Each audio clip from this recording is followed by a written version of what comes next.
Hii ndio Zoa TV, tunazidi kuhakikisha kuwa mambo yanakuwa mazuri siku hadi siku. Yote kwa yote ni kuhakikisha kuwa unapata vitu vizuri sana. Bwana, siku leo nimekuletea uchambuzi mzuri sana kuhusiana na swala zima au jambo zima la dabi. Unajua dabi imekuwa na maswali mengi sana, na mpaka sasa hivi naweza kusema kuwa bodi ya ligi bado inaumiza kichwa sana kuhusiana na swala la dabi. Sababu kuu ni nini? Ni kwamba sheria haikufuatwa. Ukweli ukiangalia kuwa Simba wenyewe pia walivunja sheria, Yanga nao pia walivunja sheria, lakini kisheria zaidi ukija kuliangalia hili swala unakuja kuona kuwa Yanga wana haki ya kupata pointi 3, lakini kitu kingine ambacho kinazidi kuwaumiza ni kwamba Yanga wanahitaji kupigwa fine ya fedha. Sasa kubalance hichi kitu, nakumbuka kuwa Simba nao pia wamefanya makosa ambayo wameyafanya, hawakwenda uwanjani, na bodi ya ligi tunaweza kusema kamati ya masaa 72 nayo pia ilikaa kwenye kamati, na sio kabla ilikaa kabla ya mchezo kuchezwa, na inatakiwa baada ya mchezo kuchezwa ndo wakae. Sasa haya masuala yamekuwa ni mengi sana. Bodi ya ligi wamekaa, wamefikiria sana, wameona mambo yalivyo na jinsi ambavyo wanafanya, na nimeona wamemtoa mtu ambaye anazungumza kuwa ikishindikana moja kwa moja kuna mambo mengine ambayo yatafanyika. Cha kwanza kabisa, watakaa na timu zote mbili. Yanga hawataki. Kumbuka kuwa Arafati Haji mwenyewe alikanusha, akasema kuwa haoni kama dabi itachezwa kwenye msimu huu 2024-25. Sababu kuu ni nini? Sababu ni kwamba sheria imevunjwa na wanataka sheria ifuatwe. Lakini wakaja wakakaa bodi ya uendeshaji ya timu ya Yanga, wakakaa mezani na wakatoa maadhimio ya kikao, na walitoa maadhimio matatu kwenye kikao chao. Adhimio la kwanza ni kwamba walidai pointi 3.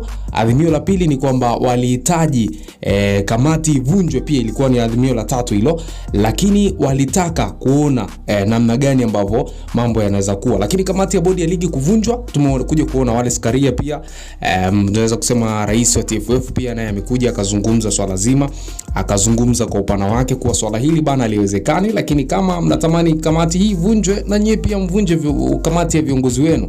Sasa yanabaki maswali mengi sana, kwa sababu walilalia upande mmoja, maana kwamba yupo upande wa Simba. Leo taarifa imeonekana kuwa TFF pia kuna kuwa na hujuma na rushwa pia zimo katikati yao. Imeona taarifa ambayo imetolewa na FIFA siku ya leo mchana, taarifa ambayo imetolewa na FIFA kuwa bodi ya ligi ya Tanzania inahusika kwenye mambo ya rushwa pia. Sasa unaweza kuangalia kwa haraka ukajiuliza inakuaje? Ni kwamba haya mambo yako kimikakati zaidi, na watu wanapiga fedha zao chini kwa chini, maisha mengine yanazidi kuendelea. Tunaweza kujiuliza maswali mengi kichwani kuwa hili linawezaje kuwa, hili linakuaje, lakini yote kwa yote tunaona busara ya serikali itakuja kuingia kwenye haya mambo, na ikiingia FIFA wakigundua tunafungiwa, na tukifungiwa ni kwamba tutafungiwa mwaka mzima, miaka 2, miaka 3.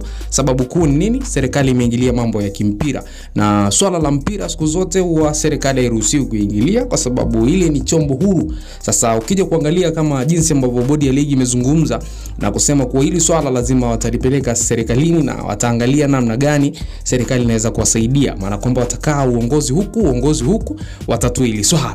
Lakini kumbuka kuwa viongozi hao wenyewe wamegawanyika kwenye hizi timu zote mbili, Simba na Yanga. Sasa haya maswala yanakuja kuleta ugumu sana kwa bodi ya ligi kufanya maamuzi ambayo yanahitajika. Yanga wanastahili pointi 3 za msingi, lakini ukija kuangalia kwa hizo pointi 3 kupewa au haiwezekani kupewa bure, kwa sababu Simba hawatapata ubingwa wakipewa pointi 3 Yanga na magoli 3.